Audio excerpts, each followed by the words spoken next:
আসসালামু আলাইকুম। আশা করছি দূরে এবং কাছে যে যেখানেই আছেন ভালো আছেন, সুস্থ আছেন। আলহামদুলিল্লাহ আমরা বেশ ভালো আছি। অনেক দিন পরে আবার আরও একটি নতুন ভিডিও নিয়ে হাজির হয়ে গেলাম আপনাদের জন্য। আমার আজকের ভিডিও 11:30 থেকে শুরু করলাম। সকালের নাস্তা পানি আমরা খাওয়া দাওয়া শেষ করে নিয়েছি। এখন বসে গেছি অনেকগুলো আম কাটার জন্য। দেশ থেকে বেশ কিছু আম এনেছিল, আমগুলো পচে যাচ্ছিল, তাই ভাবছি যে আম কেটে বেশি করে ফ্রিজে রেখে দেব, নর্মাল ফ্রিজে। সেই জন্য কিছু চিনি ঢেলে নিলাম, কারণ এতগুলো আম মাখতে অনেকটাই চিনি লাগবে। আর এইভাবে আম কেটে নর্মাল ফ্রিজে রেখে দিলে 2-3 দিন বসে খাওয়া যাবে।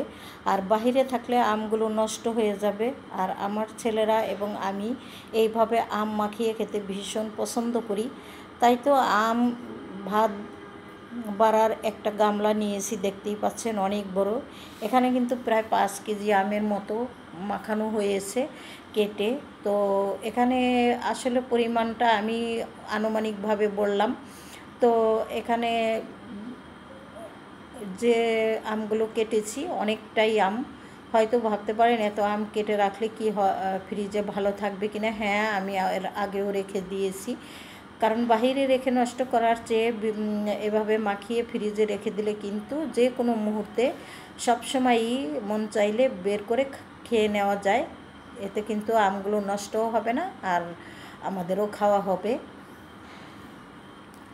তাছাড়া যেহেতু অনেক বেশি আম এনেছিল বাড়ি থেকে, তো অনেক আম তো অনেকেরই দিয়েছি, এর চেয়ে বেশি আর দেওয়া যায় না, কারণ যতটুকু দেওয়া সম্ভব আমি দিয়েছি।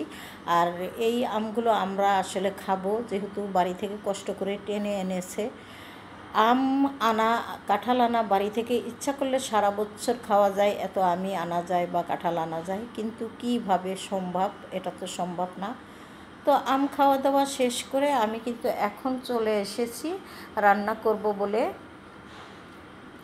তো এখানে আমি কিছু মাংস ভিজিয়ে রেখেছিলাম সকালে নাস্তা করার পরেই। তো এই মাংসগুলো হচ্ছে হাড় চর্বিওয়ালা মাংস।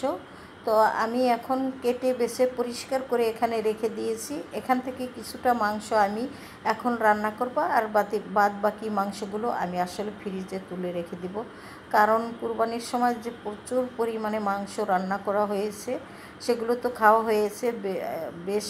গরুর মাংস অনেক খাওয়া হয়ে গেছে। এখন আর অত মাংস খেতে কিন্তু আসলে ভালো লাগে না। তারপরেও যেহেতু বের করে নিয়েছি, এখান থেকে সামান্য কিছু মাংস আমি রান্না করব, আর বাদ বাকিটা মাংস আমি ফ্রিজে তুলে রেখে দেব।